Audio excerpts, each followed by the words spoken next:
For Tuesday, March the 7th to order. We're going to try something a little different today. We've got 4 House bills in front of us. All 4 are going to be subject matters that you've all heard on and voted on.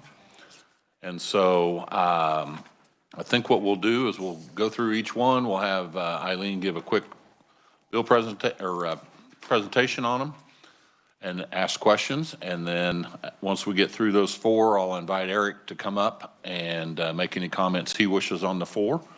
Like I said, the subject matter is something that you're all familiar with and you've all voted on them, and I think they were all unanimous. So this is part of the process on handling House bills, and I'm sure that we'll find them more important than they do. We'll change some effective dates, and then we'll argue about implementation in conference. So with that, let's start with House Bill 2089, and Eileen, you can just do it from there if you want to.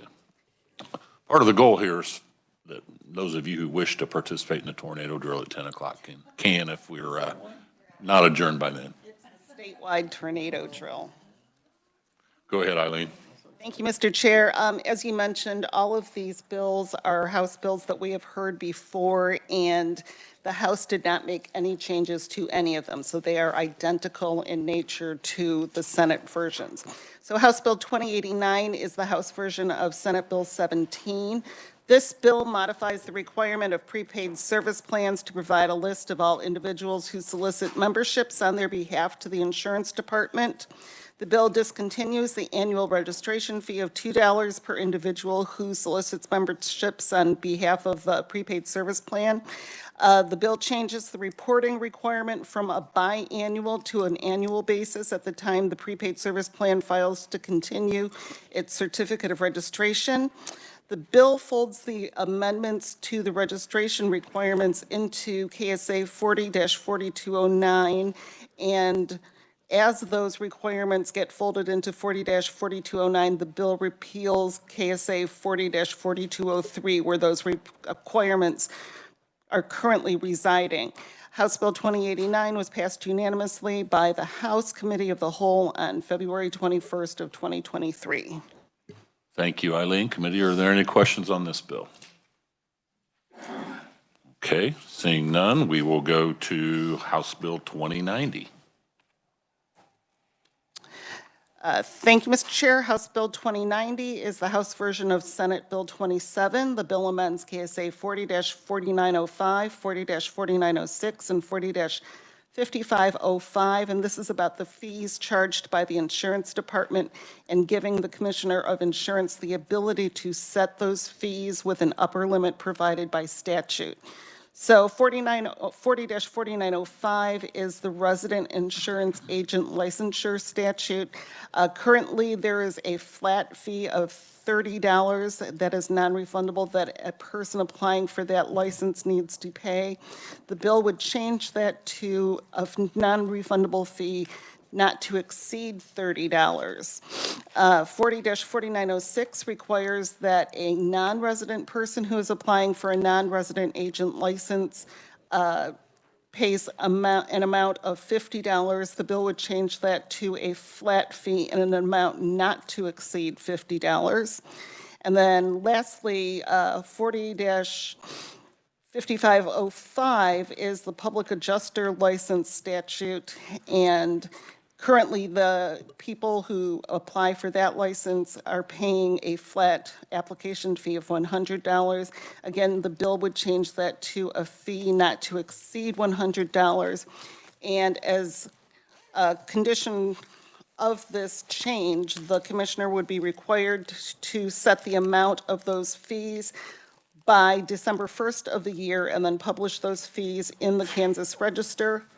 The House Committee of the Whole passed House Bill 2090 unanimously on February 21st of this year.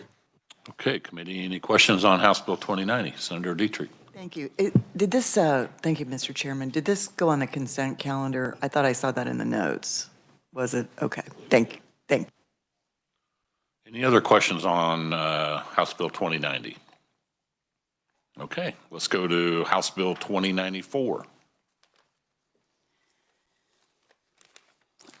Thank you, Mr. Chair. House Bill 2094 is the House version of our Senate Bill 26 and amends KSA 40-3203 pertaining to documents that a health maintenance organization or Medicaid provider organization supply when applying for a certificate of authority.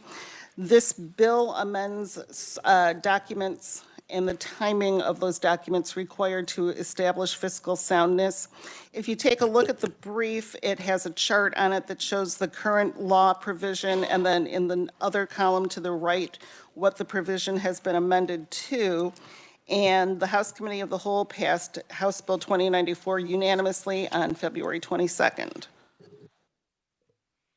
Okay, any questions on House Bill 2094? All right, let's turn our attention to House Bill 2097. Thank you, Mr. Chair. House Bill 2097 is the House version of our Senate Bill 15. The bill amends KSA 40-247 pertaining to penalties that an agent or broker would face for failing to pay premiums that are held by them in trust over to the insurers who make the contracts for which the premiums were collected. The bill removes the requirement of the written demand to the agent or broker in establishing a prima facie evidence case for the insurance department, and the House Committee of the Whole passed House Bill 2097 on a vote of 117 to 7 on February 22nd. Okay. Any questions? Senator Warren. Thank you, Mr. Chair. I maybe didn't hear, this mirrors which Senate bill? Senate Bill 15.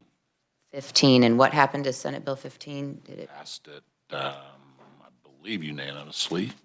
Thank you. Any other questions on 2097? Okay. Eric, you're up. Thank you, Mr. Chairman. Happy to answer any questions. I don't have a lot to add to Eileen's explanations. I did just want to underscore again that 2089 and 2090 were placed on the consent calendar in the House. Those did pass 124-0 and 123-0. Secondly, concerning House Bill 2090, the flexibility for the commissioner to reduce fees, we have already reduced, the fingerprinting fee from $60 to $50. This is just an area where we cannot do that without a legislative change.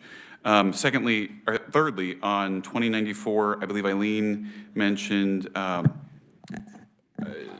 MPOs as Medicaid preferred provider organizations. Those are Medicare provider organizations. So that's the only thing there. Committee, any questions of Eric? All right, thank you, Eric. Okay, we will work these four next week, and I think all of them are extremely important, so we'll probably move the enactment dates up to make sure that we get them into law as fast as we possibly can. Tomorrow, we will work two bills similar to this, but we will also start a couple of days of some capers bills that we have not heard. So we'll start that tomorrow. With that, we are adjourned.